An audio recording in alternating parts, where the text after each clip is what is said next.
Hi, Rio Valley Charter Schools. Welcome back to week 5 of Work It Out Wednesday. Super excited to have you back again for another amazing test taking strategy. This week, we are going to be discussing looking for tricky words. So remember, every week we're going to be looking at a new test taking strategy. We're going to be talking about how you use that test taking strategy. And please look forward to joining us for our mega test taking strategy session, April 12th at Rio Valley. All right, so tricky words, test taking strategy number 5. Tricky words are similar to negative words or words of negation. However, these are words that can trip you up when you're not careful.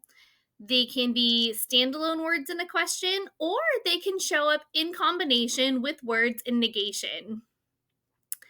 They might show up as part of words on a test, or they might show up in the directions, and they can show up on any test, reading, math, or science. Pay close attention to these words and what they are asking you to do. So our examples today are going to be examples of those tricky words. So tricky words to look out for, friends, are going to be sometimes, always, often, rarely, seldom, could be, maybe, possibly, or all, and any combination or synonyms of these words. So when you see these words, please be sure to keep an eye out, be on alert that these are going to be words that are going to be there to trip you up.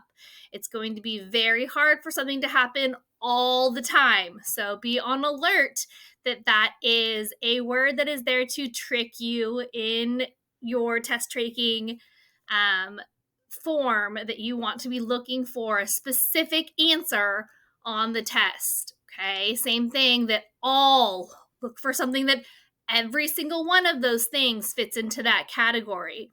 It's going to be very important, especially in math. All of the numbers must fit within this specific category. All right. So here is an example.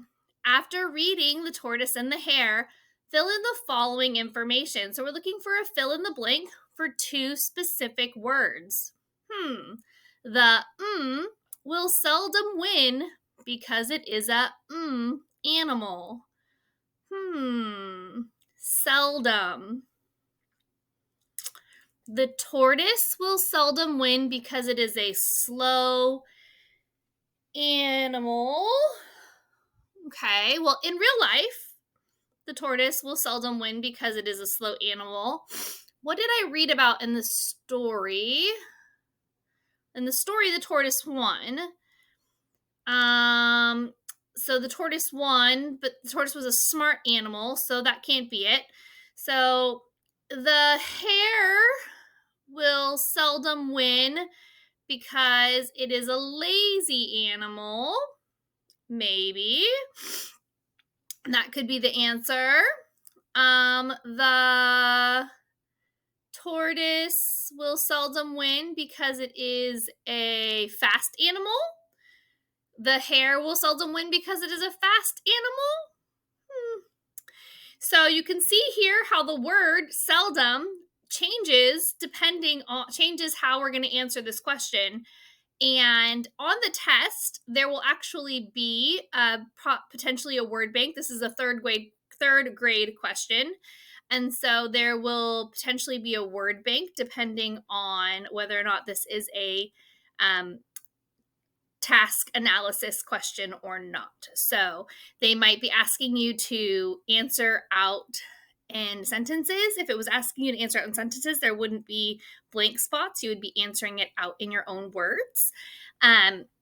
So there usually would be a word bank, which would help you. And then you could use process of elimination, which was a different one of our strategies on one of our other weeks that you can definitely refer back to, which would help you to answer this even easier. But you can see how that word seldom could definitely trip you up in answering this question. For this one, I would definitely probably go with the hare will seldom win because it is a lazy animal, based off the information that I know from the book, The Tortoise and the Hare. So there's our example for today with the tortoise and the hare. And again, I hope that you will review these information with your students or watch these videos with your students, discuss how this strategy can work with your students and what it can look like during testing. Model this information with other types of materials, either in your textbooks, or go over these strategies and questions as you are going through different questions throughout your day. And practice, practice, practice. You got this. You guys are going to do amazing and rock that test. Looking forward to seeing everybody April 12th. We're going to have an amazing time. Thank you so much for joining me. I will see you next week for an amazing Work It Out Wednesday. Bye.